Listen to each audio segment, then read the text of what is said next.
இந்த அம்மாவோட வீடு இது. நம்ம இப்போ சண்முகம்பாறை மலைவாழ் மக்கள் கிராமத்தில் இருக்கோம். இங்கே எல்லாமே மண் வீடு தான். குடிசை வீடு, மண் வீடு, குடிசை வீடு. உங்க வீட்டுக்கு என்ன கூட்டிட்டு போறீங்களா? எங்க வீட்டுக்கெல்லாம் நீங்க வந்தா கூட்டிட்டு போறோம். நான் வரேன் தானே சொல்றேன். நீ வரவும் வந்துட்டீங்க, இப்ப கூட்டிட்டு போறோம். சரி வாங்க போலாம் வீட்டுக்கு.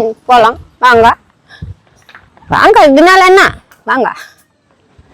எங்க வீடு குடிசை வீடு, மண் வீடு. வந்து பாருங்க எல்லாமே எப்படி இருக்குது. கல் வைக்காம குச்சியை வச்சு வெட்டி அதை இப்படி மாத்தி பின்னி இப்படி மாத்தி மாத்தி பின்னி அதுல மண்ணை குழச்சு செவுரு வச்சு ஏதோ ஒரு எறும்பு. ஆரோக்கியமான வீடு தெரியுங்களா? இது ஆரோக்கியமான வீடு. ஆமா, பாதுகாப்பு தான் இல்ல. பாதுகாப்பு இல்ல. உங்க வீட்டுக்குள்ள ஒரு பாம்பு வந்துச்சுல? ஆமா, பெரிய பாம்பு வந்து கரெக்ட். பாம்பு வருது, இந்த தேலுங்க, சீயம் பூச்சி. சியான் வருமா? இந்த கீழே சியான் எனக்கு தெரியும். பூராங்க அதெல்லாம் வருது. அப்புறம் சின்னது குட்டி தேல் வரும், பெரிய தேல் வருது, கொம்பு வச்சது கொடுக்கு இருக்கும். கொடுக்கும் அது பேர் நட்டுவா களிமாங்க எல்லாமே வரும். இங்க பாருங்க, இது வீடு. வீட்டுக்குள்ள இது மண் தட்டுல உட்கார கூட முடியாது. ஆனா நிக்கலாம்.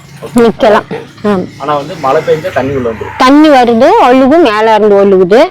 இந்த இப்படி ஆண்டாவு குண்டாவு இந்த குண்டாவுங்களை கொட்டத்துங்களை வச்சு பிடிச்சு வெளியே ஊத்திட்டு நைட்டு தூங்கும்போது உள்ள எதுவும் வராதா? நைட்டு தூங்கும் போல வந்தா அதுக்கு நம்ம ஒண்ணும் செய்ய முடியாது. அது பாட்டுக்கு வந்துட்டு போனாதான் கடிச்சாதான். வீடு மட்டும் பிரச்சனை கிடையாது. இந்த மலை வந்து ரொம்ப டேஞ்சரான மலை. இந்த மலை மேல வந்து கல்லெல்லாம் வந்து அப்படியே நகர்லாம் இல்லாம அப்படியே நின்னுட்டு இருக்கு. எப்ப வேணாலும் உருண்டு வரலாம். ஃபுல்லா கல்லுதான். இப்படியே கீழ் சைடே போனா அவங்க வரைக்கும் போய் பார்த்தா இப்படி அனந்து பார்த்தா பூரா கொண்டு வந்தா கல்லு சந்து சந்தா. கிராமத்துல இருக்க எல்லாத்துக்கும் ஒரு நல்ல இடம் கொடுத்து வீடு கட்டி கொடுத்தா நல்லா இருக்கும். பாதுகாப்பா இருப்பீங்க. ஆமா, நல்லதே நடக்கும் அப்படின்னு நம்புறோம். உங்களுக்கு நல்லதே நடக்கட்டும். கடவுள் ஒரு மூலையில ஒரு பக்கத்துல உள்ள மாதிரி ஒரு தெய்வம் இருந்துச்சுன்னா எல்லாத்துக்கும் நடக்கட்டும். இவங்களுக்கு உனக்கும் நடக்கட்டும், எனக்கும் நடக்கட்டும். நல்லா இருக்கும்.